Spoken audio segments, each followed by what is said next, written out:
markets. Today we have with us Ann Yago. She's a graduate student with the Department of Economics at the University of Utah, writing a doctoral dissertation on federal labor law. We also have with us Professor of Economics Tom Maloney of the University of Utah, and Leisha Langston, Chief Economist with Utah Department of Employment Security. And thank you all for coming today. In this roundtable, we're going to consider the behavior of labor markets. And one simple view of labor markets suggests that competition between employers in the labor market operates to generate fair wages and working conditions and prevent abuses. In this view, government intervention in organized labor would have a very limited role to play. Do you agree with this view of the labor market, Tom? Well, one area in which this debate has taken place has to do with discrimination, racial inequality and discrimination in the labor market. And I think the emerging view in the last few years has been that it's hard to find evidence of the market naturally generating more equality. If you look at the long-term history of racial inequality in wages and incomes, what you see is sort of stops and starts, fast improvement, stagnation, improvement, stagnation. The 1940s are a good period for black workers. 1965 to 1975 is a good period. But the period in between there and sort of the period since 75 has not been so good in terms of relative wages. If you look at those periods in which the gains are most rapid, during World War II, a lot of the gain there is driven in part by government pushing the use of black workers in war industry. And of course, if you look at the post-65 period, the timing of those improvements at least matches the enactment of civil rights legislation. And so it would appear from that history that the biggest gains, the most rapid gains, are made when the government does step in. Periods when there's sort of less active intervention by the government don't generate a whole lot of convergence in the long term. There's certainly some. I think there's evidence on both sides of that, but in the long term, I think you have to see that it appears that regulation matters, and the market isn't naturally generating an end to this particular kind of abuse. Well, when we look at discrimination, aside from the fact that it's not, everybody doesn't get to play by the same rules and it's inherently unfair, are there costs to the economy of discrimination? There are. I think they're hard to measure. In fact, that's sort of the reason why one theory says the market should drive discrimination away. If you're going to rule out the use of African American workers or women or whatever kind of workers, in some sense you're limiting the pool of labor that you're going to use. So that's supposed to harm you, at least in theory, and make you less competitive. And also it means that the economy as a whole is sort of not enjoying the fruits of the skills of those workers. It's hard to estimate those costs, although there's certainly work that does that.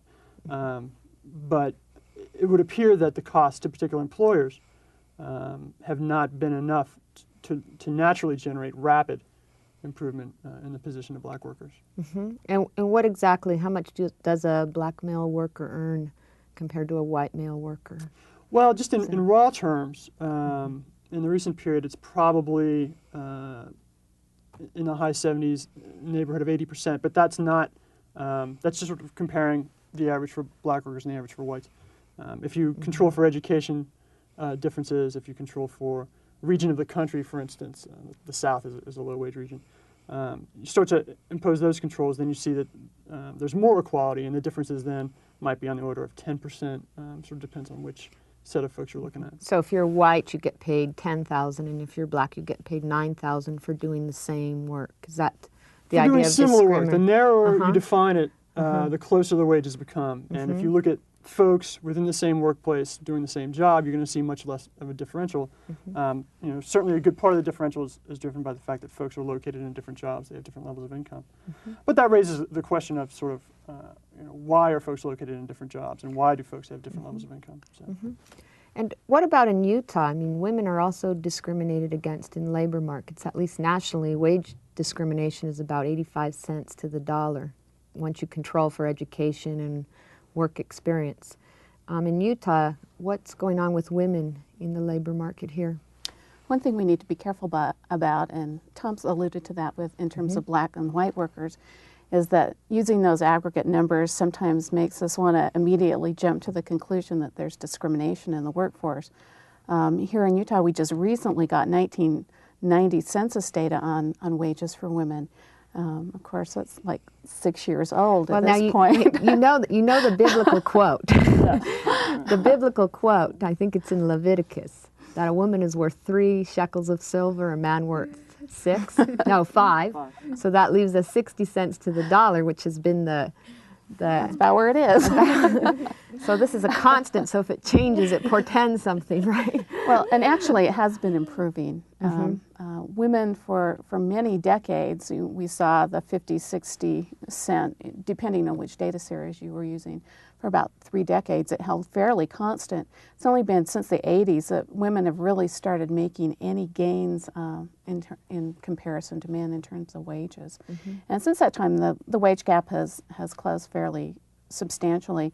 I usually use some statistics put out by the Bureau of Labor Statistics, which compare weekly earnings, and of course the closer you can get to hourly earnings in making your comparisons, the better off you are.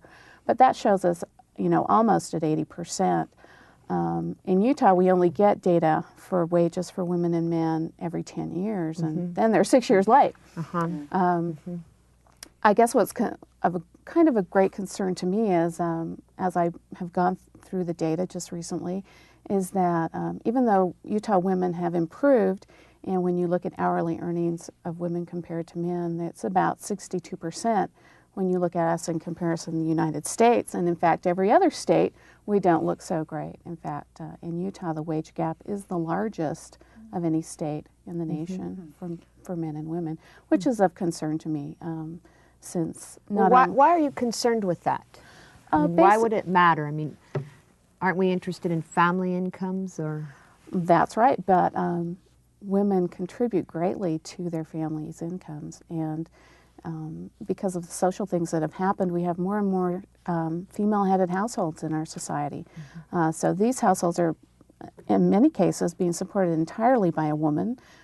If she's making a lot lower wage, it's going to have an effect on the children in our society. Poverty is one of the things that puts our children most at risk educationally and on almost every other way. Also, most of the women who work are married, so they are contributing to their families' incomes. And I'd like to point.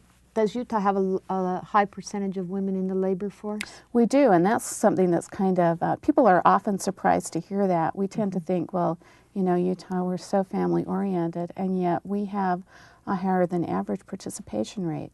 A lot of that has to do with the fact that we have a lot of young women in the labor force, and young women are more likely to work. But it's substantially above the national average. Until 1980, or before 1980, we were behind the national average in participation rate. 1980, we caught up, and since then we've been expanding the gap between us and the rest of the United States. So we have a high percentage of women who work here, and if their wages aren't comparable to men and they're having to support families, whether in a marriage or out of a marriage, I think we need to be concerned about that. Let me ask you. The number that you gave, 62% for relative wages of women in Utah, that is a whole lot less than the national average, which would be more above 70, I think. Well, actually, if you use comparable census figures, it's around 66. Okay. But it's still substantially below the average. What's kind of interesting when you look at the states is that the District of Columbia has the smallest wage gap. And this points to some research that tends to suggest that women do better in the public sector. And of course, we have a lot of public sector jobs in Washington, D.C., and the wage gap is narrower. So those things are kind of interesting. I'd like to also point out that these wage figures we're using are for women who work year-round and full-time. Not, we're not throwing in all the women who work part-time. Which would lead to a downward bias and make it appear even worse than it is. Right. Well, given this wage discrimination that I think no economist would deny exists, we have policies to try to address it, affirmative action policies. What exactly are these? Because are they quotas? I mean, does affirmative action say I have to hire this woman or not? Tom, could you? Well, I think affirmative action is a term that's used pretty loosely to describe a great many things. I think a more precise use of the term, or a narrow use of the term, uses it to simply refer to federal contract compliance regulations. If you if your workforce does not reflect the racial composition or the gender composition of the available qualified workforce, then the government requires you, if you're a federal contractor, if you do business with the government, to make your workforce, or at least show that you're attempting to make your workforce look like the available labor pool. So if I have, say, 10% African Americans who could fill this position, my workforce should have 10% Black Americans. Or at least you need to Right. show that that you're making an effort to include that part of the labor Okay. pool. And I think a lot of the emphasis of affirmative action policy is really about recruiting and attracting, getting information to the right kind of workers. Which is what say, for instance, in the construction industry, this is where government regulation and the unions, I think, work in harmony to dispel the historical discrimination that unions have held against minorities and women. They, for instance, the affirmative action programs with the apprenticeship, they can only really regulate the union apprenticeship programs. They only apply to if the program has 5 or more apprentices.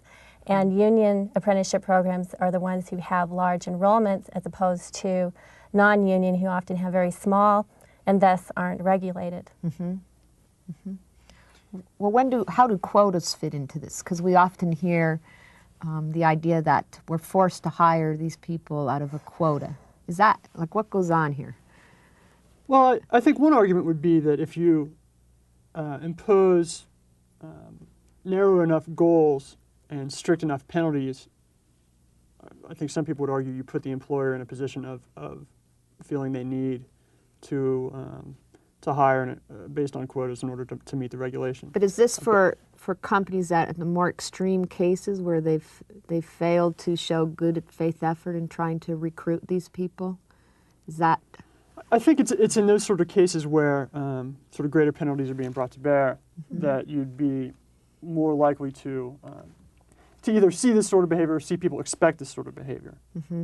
It's not clear, how much of that actually goes on. I think it appears to people that way, but it's not clear that that's the explicit policy.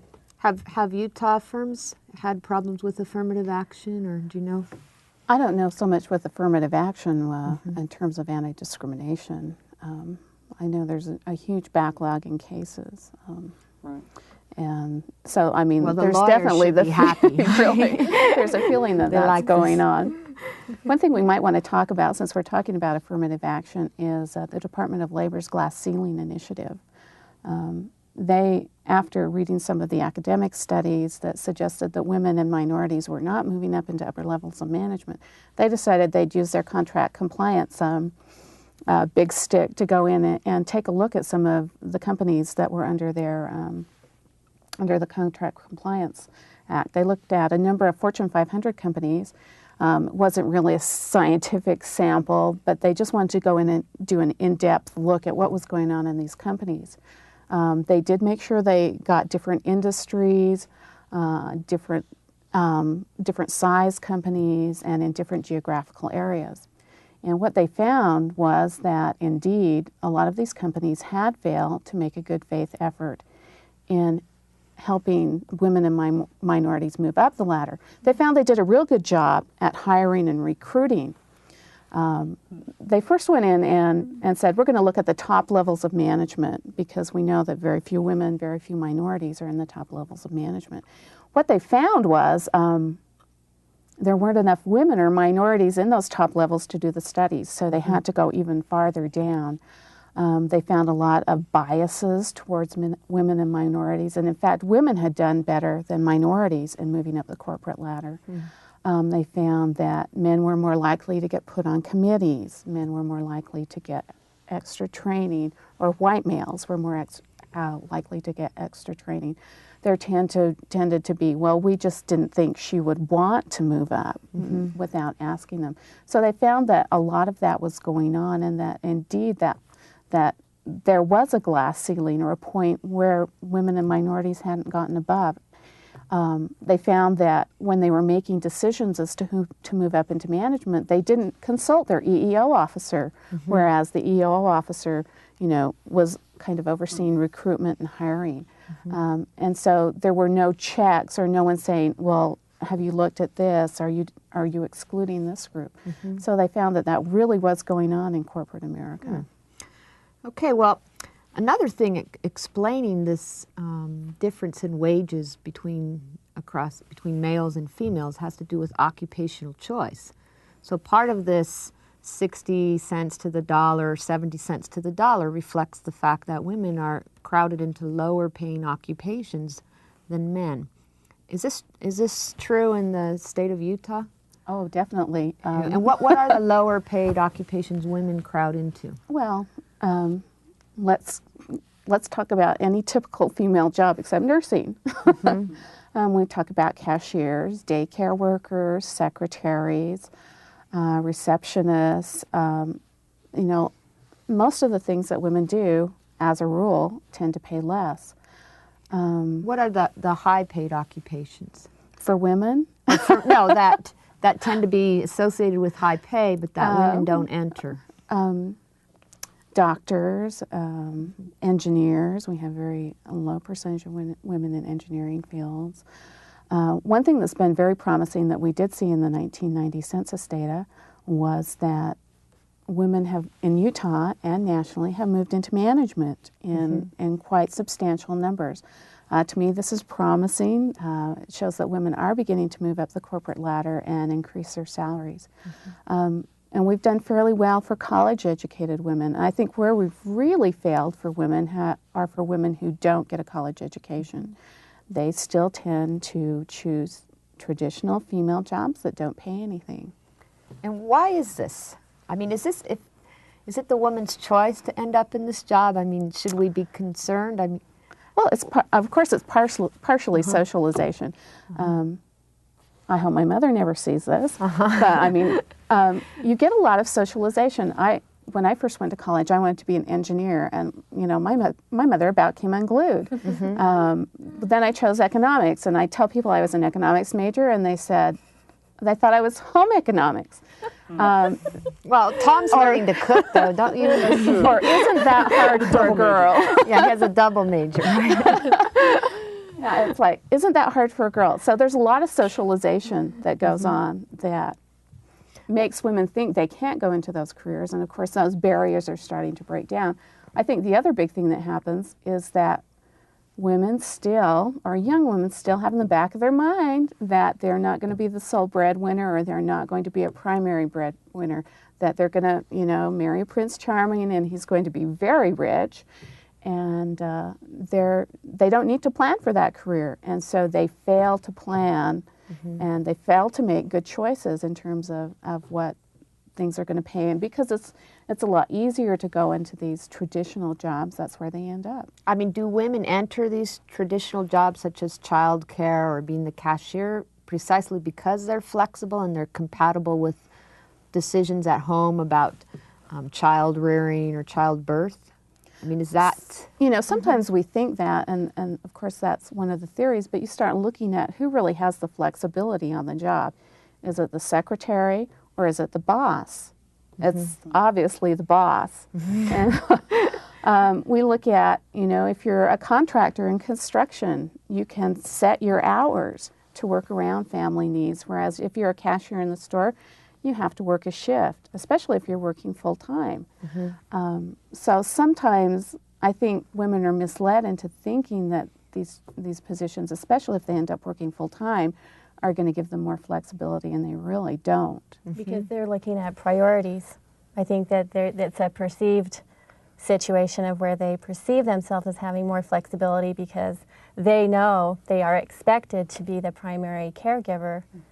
Even if they don't have children, they're still the nurturer in the family, and that's their role. And so they, I think people prioritize, but they may, like you were talking about, Leisha, they might be misperceiving the situation where they might have less flexibility, less pay, more time crunch, etc. And I think a lot of women fail to realize that, even if they do marry someone who's rich, most of the women who work are married.